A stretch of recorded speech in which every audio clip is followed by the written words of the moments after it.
Allez, bonjour à tous. Aujourd'hui, on est parti pour analyser Matic, tout simplement. Ça faisait un moment que je l'avais pas analysé et je continue tous les jours d'analyser les cryptos que vous préférez. Donc en général, les cryptos des top market cap. Donc voilà, on va analyser aujourd'hui Matic.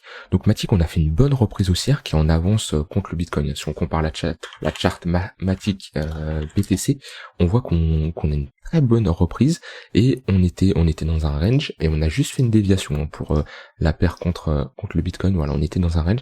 On a juste fait une déviation ici qu'on a réintégré rapidement avec ce ravalement haussier. On voit qu'on ravale tout simplement et on est retourné dans ce range. Donc Matic qui reste assez fort contre le Bitcoin, ce qui est intéressant puisque je recommande toujours d'investir sur des cryptos qui sont forts contre le Bitcoin. Sinon, le but d'une crypto, c'est de surperformer le Bitcoin. Sinon, autant investir tout simplement sur le Bitcoin.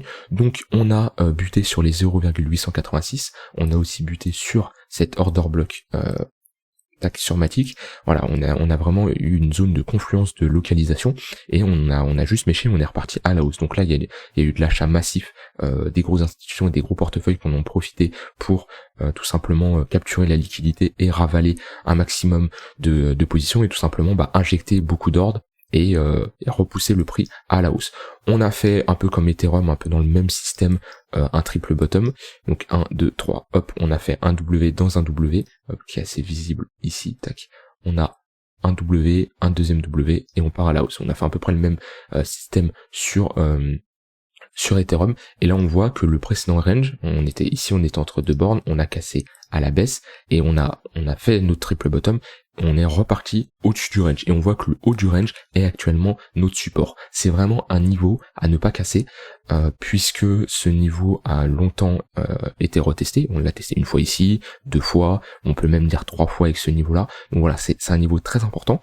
Le problème des niveaux importants, c'est que tout le monde les voit. Donc monsieur trader du dimanche qui on va dire veut se positionner, il va mettre son stop loss sous ces niveaux-là. Donc ici, là on est dans des endroits où il y a beaucoup de liquidité, beaucoup de stop loss à venir chercher. Voilà, dans ces creux-là. Donc faut faire attention à ça. Donc on pourrait capturer la liquidité. Et comme je le dis, le marché, son objectif c'est d'aller chercher la liquidité pour piéger un maximum de monde, mais il faut voir de la manière on va la chercher. Si on va juste mécher et on repart bullish, vous voyez cette bougie, si on fait la même chose, on mèche et on clôture dans le vert bullish, pour la suite ça sera vraiment puissant puisqu'on aura cherché la liquidité et on a clôturé tout simplement bullish. À l'inverse, si on fait une bougie comme ça, on vient chercher, là on voit qu'on a été chercher cette liquidité, mais si on clôture sous ce niveau-là, ça sera vraiment moche parce qu'on validera un M-top, donc une structure de retournement, et ça serait vraiment bearish, et on aurait au minima, je dis bien au minima, un retour à la zone des à la ligne de coup du précédent W, donc au niveau des 62 centimes, mais pour moi si on fait un M comme ça, c'est pour retourner dans la zone de rechargement de Fibonacci, ici, donc entre les 0,118 et les 0,786, et on pourra potentiellement aller chercher la liquidité sous ces creux-là. Voilà, on a pas mal de liquidité.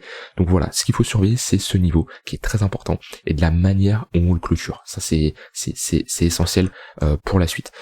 Maintenant, si on casse ce niveau, on aura comme niveau théorique, on parle bien de niveau théorique, c'est pas pour ça qu'on va y aller, mais c'est une potentielle zone où on peut prendre des profits.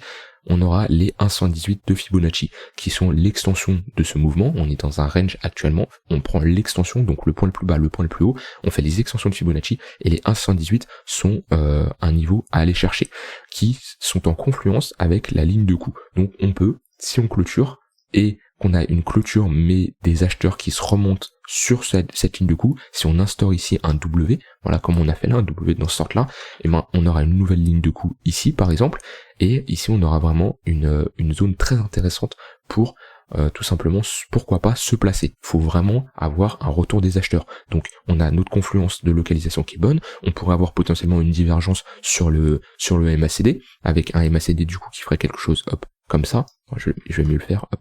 On aura un MACD qui ferait quelque chose comme ça, on aurait du coup une divergence, voilà, on verrait une magnifique divergence, et on pourrait se placer.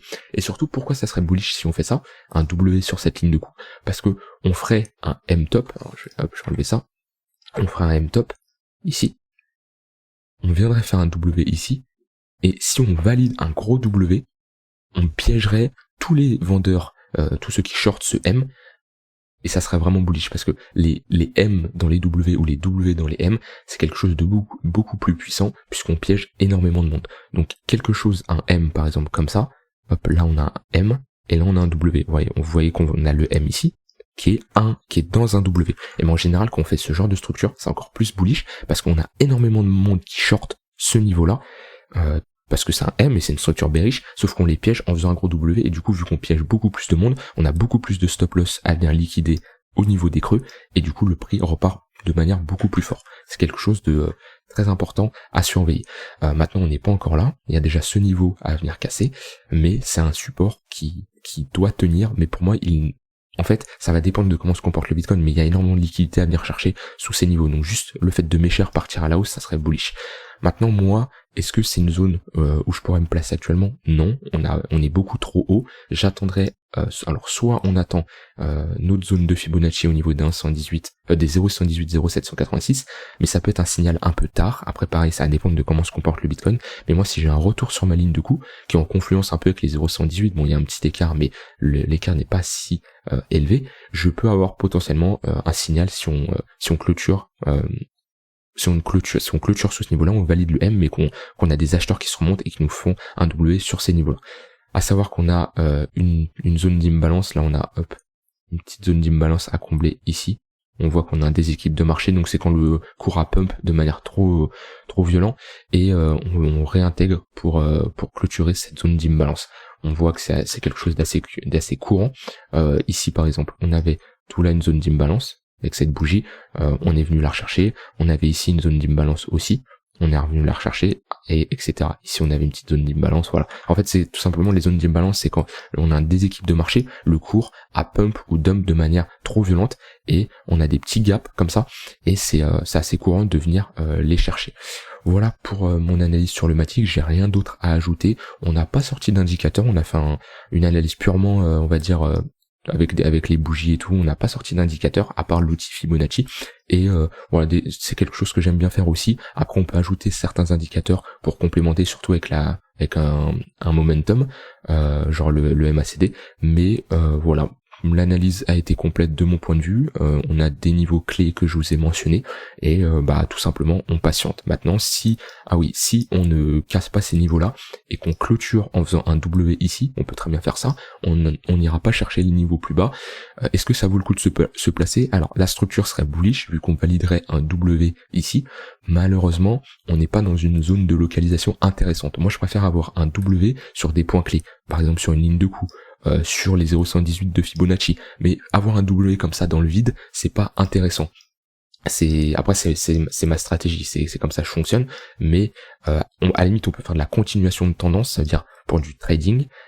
Moi quand je parlais là de W sur les lignes de coup, c'est vraiment pour de l'achat spot assez long terme. Après oui, on peut faire du trading avec un stop loss sous la structure, donc on a un W ici, hop, on met un autre stop loss sous la structure avec une target de comme vous voulez. Et ça c'est possible, mais là moi je parlais vraiment d'investissement spot, tout simplement. Voilà pour cette vidéo, j'ai rien d'autre à ajouter. Si vous avez des questions, n'hésitez pas à les mettre dans les commentaires ou de rejoindre le Discord. Et on se retrouvera très vite pour une prochaine vidéo. Bye bye.